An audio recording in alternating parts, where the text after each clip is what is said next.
It looks like Lamar Jackson is going to be out multiple weeks, and that might just be enough to kill the Baltimore Ravens season. That and more on today's edition of Locked On NFL. The new Locked On NFL. The madman Tyler Rowland is your double shot of NFL espresso, with the Locked On local experts on every major story. Get ready, Rowland is revving up. The new Locked On NFL starts now. Locked On Podcast Network. Your team every day. Football fans, welcome into the Locked On NFL podcast, bringing you a double dose of the NFL's biggest stories with help from our local experts that know your favorite teams like no one else. I am your host, the madman Tyler Rowland, running a solo mission on today's show, and we got a lot to dive into. We're going to take a look at some of the best division battles going on through the first month of the season. We'll talk AFC West. We'll talk AFC South. We'll talk about the bloodbath that is the NFC West, but we do got to start with this Lamar Jackson injury news because it is certainly terrible, terrible timing for the Baltimore Ravens as they sit at 1-3. Now, before we dive into all of that, do want to thank you for making Locked On NFL your first listen. And a reminder that you can follow our show and hear new episodes ad-free daily on Amazon Music. So go check that out. And thank you for being an everydayer here with us at the Locked On Podcast Network, where it's your team every day. Today's episode is brought to you by FanDuel. Right now, new customers can bet just $5. And if your bet wins, you'll get $300 in bonus bets to use on the app. So the big news comes out. Lamar Jackson set to potentially miss multiple weeks with an injury. And again, with the Ravens sitting at 1-3, I think that this could be the death blow for their season. And my guy Kevin Ostreicher from Locked On Ravens talked about the big news. We have a Lamar Jackson injury report, and it is not a good one. I'm Kevin Ostreicher, the host of Locked On Ravens. According to Brian Wacker of the Baltimore Sun, Lamar Jackson is unlikely to play in week number 5 against the Houston Texans and could be out up to 2 to 3 weeks with a hamstring injury that he suffered in the Ravens' Week 4 loss to the Kansas City Chiefs. Now, if this is true, it's devastating for the Ravens, as we know Lamar Jackson is the lifeblood of this team. And Cooper Rush would be the one to step in and perform. Now, Cooper Rush has proven he can step in and win games. He did it for Dak Prescott in Dallas over the course of his time there. But we know Lamar Jackson is Lamar Jackson for a reason, and we've seen what this Ravens team has looked like without Lamar on the field. And spoiler alert, it's not very good. Now, for the Ravens, there's an opportunity for Lamar to get some rest. He would miss a month about and come back for the Ravens' Week 8 game against the Bears if that timeline holds true. But missing games against the Texans and the Rams, two teams that are talented, that'd be a pretty tough situation for the Ravens to be in. So for more on Lamar Jackson and the Ravens, check out the Locked On Ravens podcast and subscribe on YouTube. I mean, at 1-3, it's going to be tough to climb out of that hole anyway. But now, losing your best player, a perennial MVP candidate, that can't be easy. But I do have some good news for Ravens fans. I do have some optimism for the Ravens here. When you look at the schedule, there is the opportunity for the Baltimore Ravens to survive this if they're able to take care of their business against teams that I think they could even have a chance against with a backup in. They play the Texans this week. And look, the Texans just came off a drubbing of the Tennessee Titans. But in my opinion, the Tennessee Titans are the worst team in the entire NFL. And the Texans were 0-3 going into that. I think that the Ravens, even without Lamar Jackson, can keep it close with the Texans. Now, after that, they play the Rams. I think the Rams are going to win that game, but the game is in Baltimore, so maybe it'll give the Ravens the opportunity to keep that close just in time for something magical to happen. Now, after that, they get the Bears. They get the Dolphins.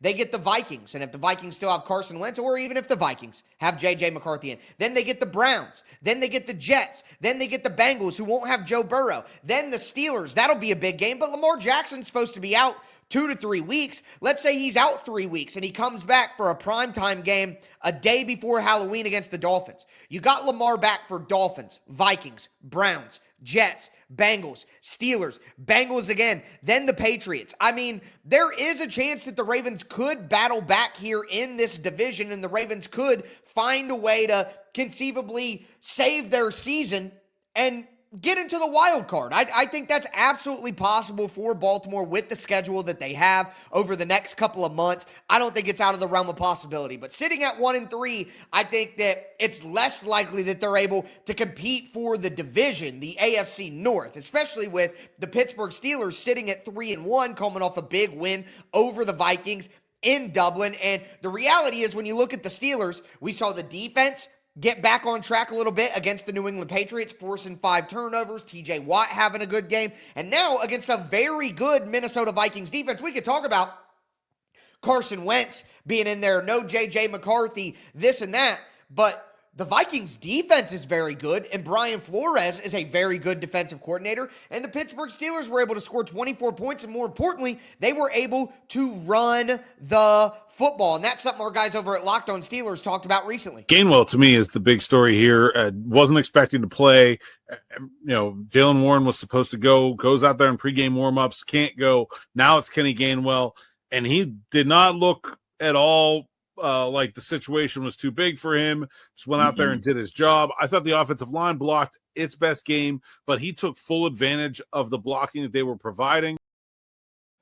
I mean, if the Steelers' offense can get the run game going, that is going to help Aaron Rodgers at his age out so much. That's going to be so beneficial to Aaron Rodgers, because now you're able to play action, which can help you leave extra guys in and help the blocking to make sure that your older quarterback isn't taking a bunch of hits. Not only that, but, DK Metcalf is a good player, and I don't think that Calvin Austin is a bad player, but we're talking about Calvin Austin. You know what I mean? That's not one of the high-level number 2 wide receivers in the NFL. They don't have one of the best pass-catching groups in the entire NFL. So now play action is going to allow you to help those guys create openings over the middle of the field where Aaron Rodgers can be accurate, get the football to playmakers, and let them do a little bit of the work. And we talked about, the Baltimore Ravens schedule going forward. Look at the Steelers' schedule the next 2 weeks. They have the Browns this week, and we'll talk more about this on tomorrow's show, but Dylan Gabriel is going to be starting for the Cleveland Browns this week. And his first start of his NFL career is in Acrisure Stadium in Pittsburgh.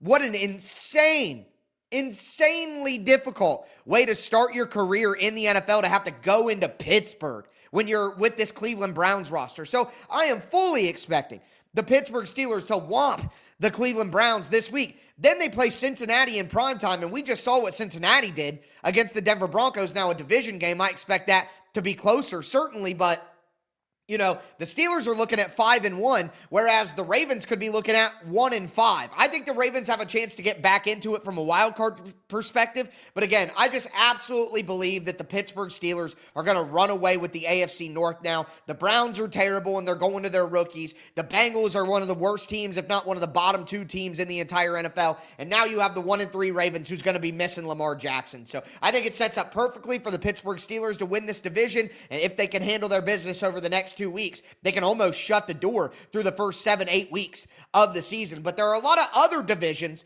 that are going to be way more competitive than the AFC North. And we start in the NFC West, where we have 3 teams sitting at 3-1. But I got to tell you, I don't think all of these teams are equal.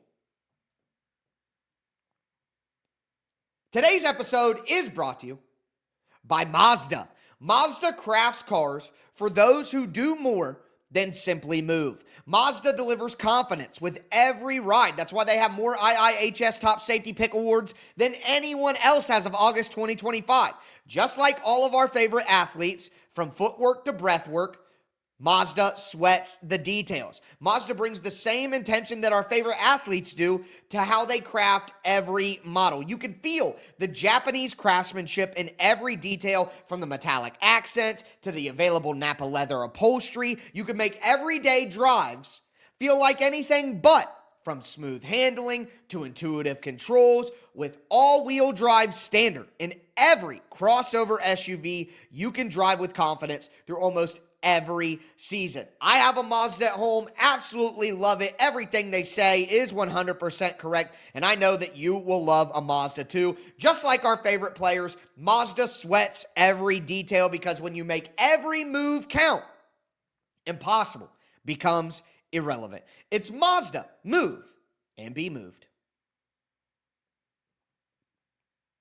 All right, football fans, let's continue today's edition of Locked On NFL. Again, it's a solo mission for the Madman. We talked about the big injury news with Lamar Jackson, how that affects the NFC North with the AFC North with the Pittsburgh Steelers on their way up right now and figuring things out. But let's go out west and go to the NFC, where we have three teams right now sitting at 3-1. We have the Los Angeles Rams, we have the Seattle Seahawks, and we have the San Francisco 49ers. And I got to tell you, out of all of those teams, I believe the most in the Los Angeles Rams. I think the Rams should be 4-0 at this time. They let that game slip away against what's probably the best team in the NFL, in the Philadelphia Eagles. But when you have Matthew Stafford still playing at such a high level, who do you trust more? Sam Darnold, Brock Purdy, or Mac Jones? Should I say Kyle Shanahan, who's the real quarterback of the San Francisco 49ers, or Matt Stafford? To me, it's clear and away Matthew Stafford. I trust Sean McVay as well. And we saw Matthew Stafford, even at 37 years old, still setting records, personal records for him in this game last weekend against the Indianapolis Colts. The longest touchdown pass of Matthew Stafford's career. Not Calvin Johnson, not Cooper Kupp, not Devontae Adams, not Puka Nacua, but Tutu Atwell on the receiving end of an 88-yarder. Now, look, all it took was them having 10 guys on the field and one of them falling down. So if we can get that coverage on Tutu a lot, I like his chances to make a lot more big plays. But it was awesome. I absolutely loved it. When he got free and got behind everybody, you knew no one was going to catch him. And here's the thing. Teams make mistakes on defense all the time, but do you have a quarterback who's smart enough to recognize it, who's going to recognize it every time? And even when a defense doesn't have 10 men on the field and they don't make a coverage mistake and all of that, do you have a quarterback that always has the answers? And Matthew Stafford always has the answers, and Sean McVay always gives him the answers. And again, it may have been a blown coverage with 10 men on the field, but Sean McVay can get the absolute best out of Tutu Atwell. And then you have Puka Nacua, who's the best wide receiver in the NFL right now. Devontae Adams has been absolutely fantastic as well. You add Kyron Williams, and then Blake Corum is starting to get involved and catch the football. You go to the defensive side, and you know that they have Jared Verse out there, who just seems to step up and make big plays in the big moments all the time. Like, if we're looking at these teams, these 3-1 teams in the NFC West, I'm sorry, but the Rams are far and away my favorite to win that division. Now, doesn't mean that it's going to be easy, because the team that I believe in the second most, and I can't believe I'm saying this, is the Seattle Seahawks. And at 3-1, they're looking very feisty as well. Our guys over at Locked On Seahawks talked about how this team is getting on track. And look, I think you can make an argument about point differential at this early point in the season doesn't mean much, but Seattle has the third highest point differential. They're up 44 points. San Francisco is 3-1, has a 5-point differential. Again, Seattle is a very good football team. If they can stay healthy, then this is a team that absolutely is poised for a deep playoff run. And listen, I don't know about a deep playoff run.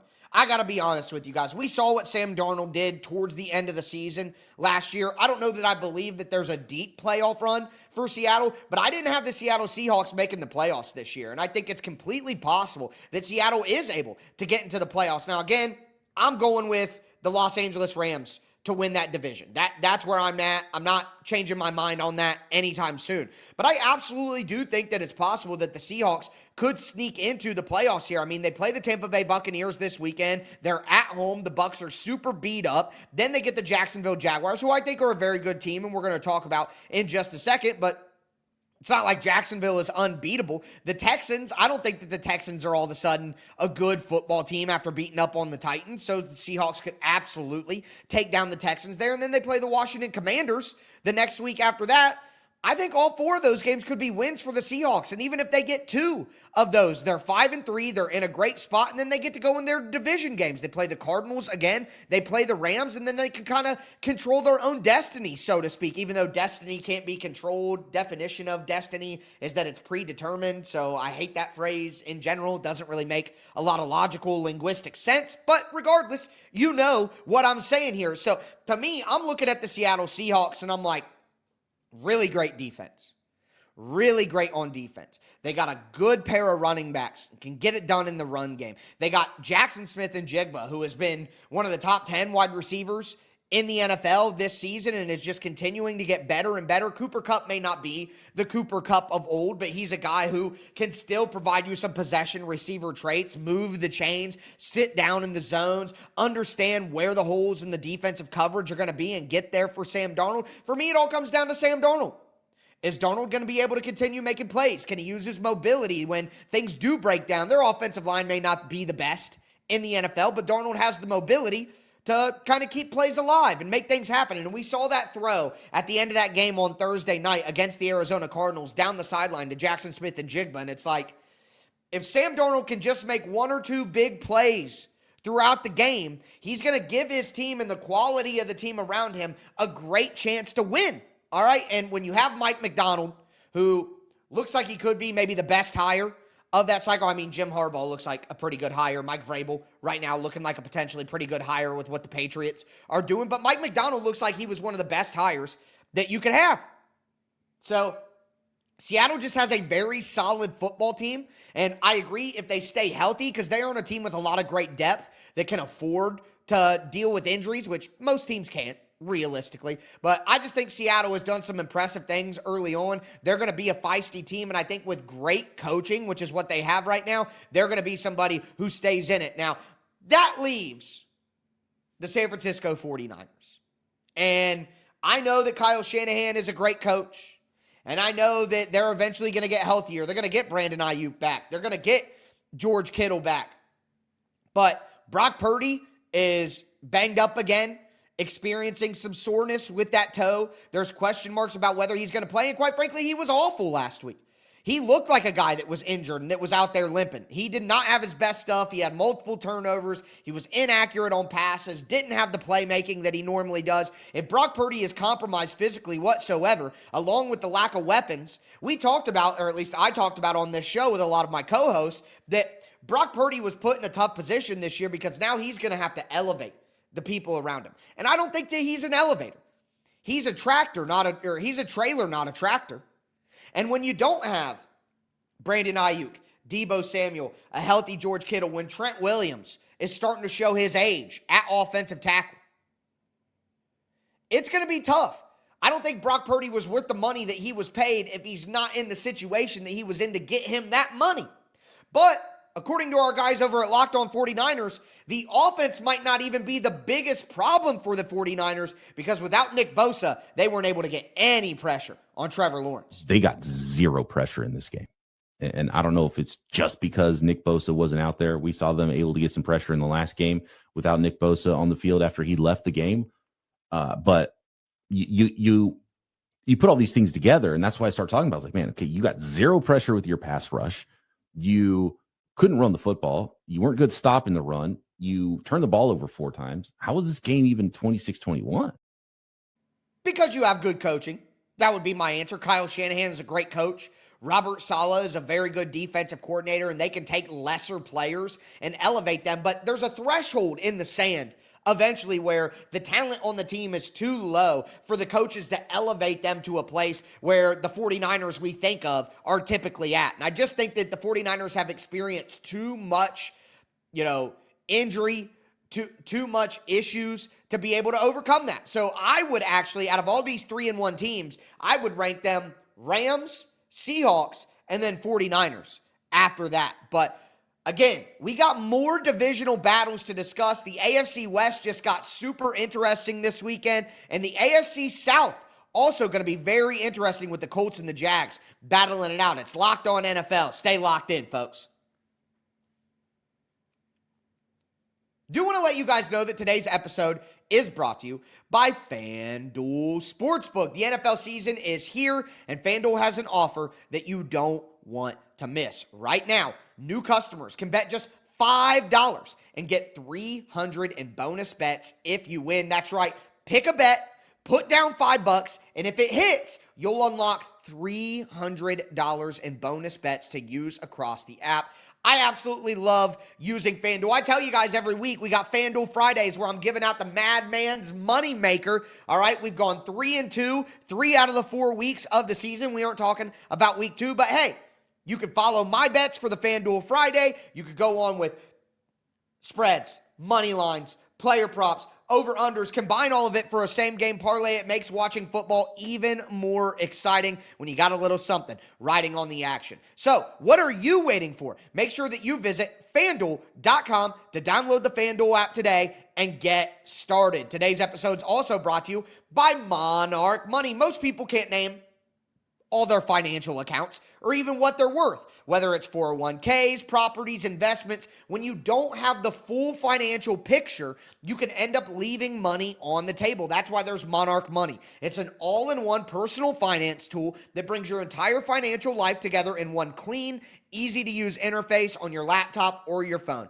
Monarch does the heavy lifting for you. You can link all your accounts in minutes, see clear data visuals, get smart categorization of your spending, and finally feel in control of your money without ever touching a spreadsheet. I've been getting to investment later and doing a lot of investing, and being able to see my full financial picture really helps me make the smartest decisions possible. So don't let financial opportunities slip through the cracks. Make sure you use the code LOCKEDONNFL at monarchmoney.com in your browser for half off your first year. That's 50% off your first year at monarchmoney.com with the code LOCKEDONNFL.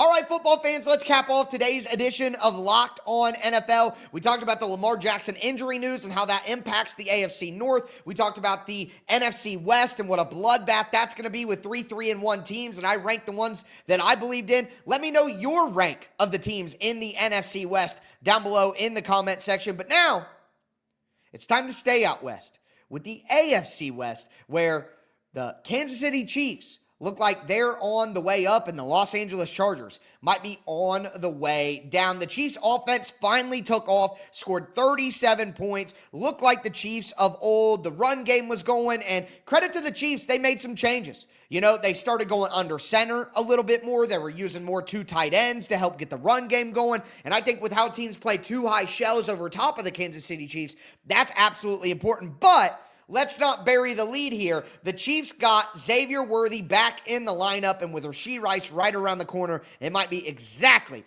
what the Chiefs need, and our guys over at Locked On Chiefs talked about those returns. I thought I had a good grasp on what the gap was between Xavier Worthy and the other group of receivers on this team, and I was wrong. I mean, I think there's a wider gap between Xavier and everybody else. And then there's a little bit more of a gap between Rashee and Xavier. So you're talking about getting 2 Pro Bowl caliber, 1 maybe all pro caliber receiver, and adding them into this offense. And it's not like you're just adding guys at preseason either. You're adding guys who know the offense, who've been here, who've worked around and have got that are a part of it. And that's very important for the Chiefs with their schedule starting to get pretty difficult. They're going to go on the road, play a 3-1 Jacksonville Jaguars team that I think is more talented than people realize right now. Then they got to play the Detroit Lions in primetime, back-to-back primetime games, and that's going to be a short week for the Chiefs. They are at home against the Lions, but the Lions are really roaring right now. They get the Las Vegas Raiders. That's not a terrible matchup. Then primetime again for the Washington Commanders, who should have Jaden Daniels back by then, you would think. Then they got to go on the road for a 4 o'clock prime window spot against the Buffalo Bills. I mean, that's not a completely easy stretch of games. So they're going to need their full complement. They're going to need to turn things around on offense, and it looks like they're getting ready to do that. And that's bad news for the Los Angeles Chargers, because the Chargers look like they may be slipping down after their first loss of the season to the New York Giants. The big problem is their offensive line is completely beat up. Now you're going to have Joe Alt out 4 to 6 weeks with an ankle injury that seems very severe with a high ankle sprain. You're already without Rashawn Slater. That makes it difficult for you. The passing game was looking so good for the Chargers because Justin Herbert had so much time in the pocket. He's not going to have that now, and the run game hasn't really been what we expected from the Los Angeles Chargers, so it may be difficult for the Chargers to keep up the pace that they were at and the level of play that they were at to start the season. But somebody who is keeping up their level of play is Quentin Johnston, a former first-round wide receiver out of TCU who was declared a bust by so many, but has really been impressive through the start of this season. And our guys over at Locked On Chargers talked about that. Fake that. Like, Quentin Johnston has taken a leap. No question about it. I mean, 4 touchdowns in 4 games is unbelievable for the kid who had some real drop issues, but didn't have the same level of production that he's providing so far this year. And it's clear that Justin Herbert trusts him. He's getting him the football. And more often than not, Quentin Johnston is rewarding that trust by catching the football. And that's all that Johnston needed to do, was catch the football. We saw him in TCU. He was great with the ball in his hands. He's got a big physical profile. He can go up and win the ball over top of people. He can make plays when he gets it on short routes. But it doesn't matter if you can't catch the football. Now, I don't think that Quentin Johnston is ever going to be a sure-handed guy who you never have to worry about whatsoever. But if you're the Chargers, you could say, hey, the offensive line may be down, but if we have Keenan Allen looking like prime Keenan Allen, if we get Ladd McConkey going a little bit better, if Quentin Johnston continues to be a big game player and a big moment guy for the Chargers, they still are going to be a good football team. They're still going to be able to have enough production on offense to keep this thing moving. It just makes me wonder whether they're going to be able to hold off the Chiefs in the division. And I think with the developments that we've seen here with Slater, with all, I think that the Chiefs are going to find a way to come back and win this division. And again, that starts with a primetime game this week against the Jacksonville Jaguars. And speaking of the Jacksonville Jaguars, we move to the AFC South, one of the more interesting divisions to watch this year. And it's hard to say that with it being the AFC South. But if I told you before the season, hey, the AFC South's going to be super interesting to watch, you'd be like, oh, the Texans are still good. And then, one of the other teams in the division took a step up. It's pretty good. But turns out it's actually the Jags and the Colts that are both sitting at 3-1 and look like pretty good football teams. And the Jaguars, man, they aren't even playing their best football right now, and they're 3-1. And my guy Tony Wiggins, the barber who does Locked On NFL in the afternoon, he talked about how they may be 3-1, but they got to clean some things up. I'm not going to let Liam Cohen off the hook either, because there's some things that we got to talk about this week. Those pre-snap penalties and those delays and getting the ball, getting the plays in on time, those things are on him. And also the things that are on him, there are times when in critical junctures, I don't want to see, as much as I love the young cats and as much as I love the dudes that's playing backups, and this is something that I talked about and spoke about when Doug Peterson was the coach too. I want to see the hot guy with the ball. I mean, Liam Cohen is a first-time head coach, so he's going to go through his own growing pains. But the fact that Jacksonville is 3-1, despite penalty problems, despite Liam Cohen being a rookie head coach, kind of finding his ground, that has to be a great sign. And I picked Jacksonville to win the AFC South before the season. I thought the Texans would have a bit of regression because I did not like what they did in the offseason. And Jacksonville's talent is shining. And look, Brian Thomas Jr. hasn't even had a good start to the year. Travis Hunter has not looked like the guy or is not producing like a guy that they traded up to get. So it's like Jacksonville is 3-1. They've had some quality wins, and they really aren't even anywhere close to their top potential. So I think Jacksonville is going to find a way to take this division from the Indianapolis Colts. And at the end of the day, I think the Colts are a good football team, and I think their roster is solid.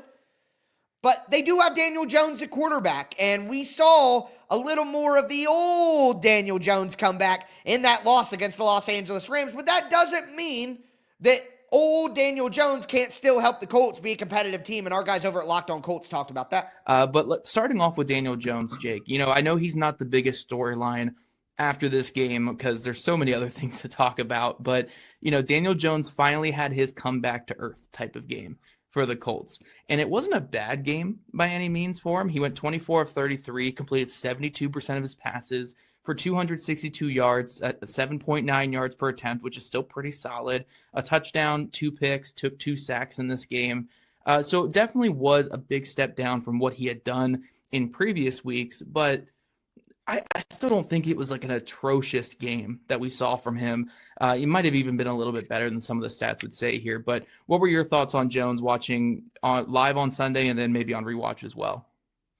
Yeah, if you can, I think you can really live with your worst game of the season so far being over 70% completions and your YPA being 7.9. That's his worst YPA of the year so far. The first time he hasn't been over 9. And also the first time he hasn't had a 100 quarterback rating. But yeah, I mean, we anticipated there would be lower games on the schedule, but I didn't even really feel like this was a bad game from Daniel.